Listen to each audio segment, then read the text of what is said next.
stata una giornata bellissima, molto partecipata soprattutto dai giovani dalle scuole, quindi ringraziamento anche agli istituti scolastici che hanno deciso di aderire a questo momento, un momento che nasce su invito da parte di tutta una serie di cittadini a dare un riconoscimento ulteriore al nostro grande concittadino Francesco Fabbri. Da questa sottoscrizione è nata l'idea di intitolare quest'opera che abbiamo inaugurato ormai 5 anni e mezzo fa, che è un palazzetto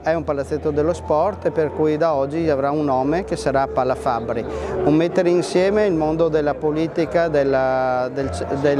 valori dello sviluppo col mondo dello sport, col mondo dei giovani e del stare bene. Abbiamo visto un grande entusiasmo da parte di tutti e degli interventi che hanno sicuramente portato alla memoria di tutti la statura politica di questo grande nostro concittadino. Francesco Fabbri è una personalità che ha portato sviluppo enorme per tutto il territorio, quindi è un atto di orgoglio. Rivive quotidianamente attraverso le azioni della Fondazione Fabbri, che è molto attenta al mondo dei giovani, delle arti e con un nuovo presidente anche a creare quelle forme di sviluppo che in precedenza Fabbri ricercava, cioè saper convivere e perseguire e anticipare la modernità. Pieve di Soligo ha un grande dono e una grande responsabilità, aver avuto il ministro Francesco Fabbri, scomparso prematuramente a 55 anni, dopo aver svolto un grandissimo servizio politico e istituzionale a favore di questo territorio.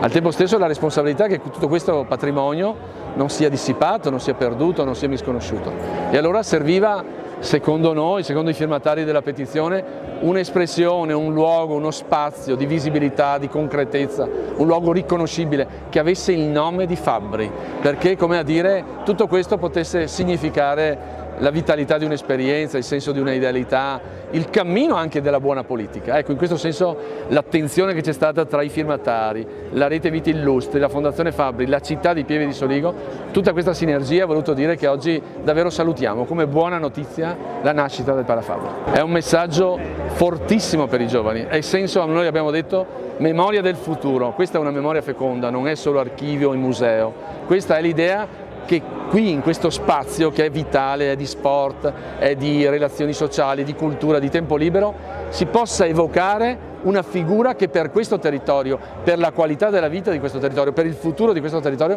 si è speso indefessamente per tutta la sua vita e quindi è un omaggio alla sua testimonianza, ma al tempo stesso è una scommessa di futuro. È un progetto importante, un'iniziativa che valorizza l'opera di un personaggio importante per Pieve di Soligo ma per tutto il territorio, primo presidente del consorzio BIM Piave di Treviso e quindi il consorzio BIM non poteva non essere al fianco di questa iniziativa. Francesco Fabbri è stata una figura importante per il consorzio BIM di Treviso, il fondatore del consorzio, ha portato avanti battaglie importanti ma lo ha fatto con uno spirito di abnegazione per il territorio, un interesse volto a tutti e non a una fazione in particolare, quindi davvero un invito anche per noi a fare progetti di territorio, d'area, a fare sinergia per il bene del territorio nel suo complesso.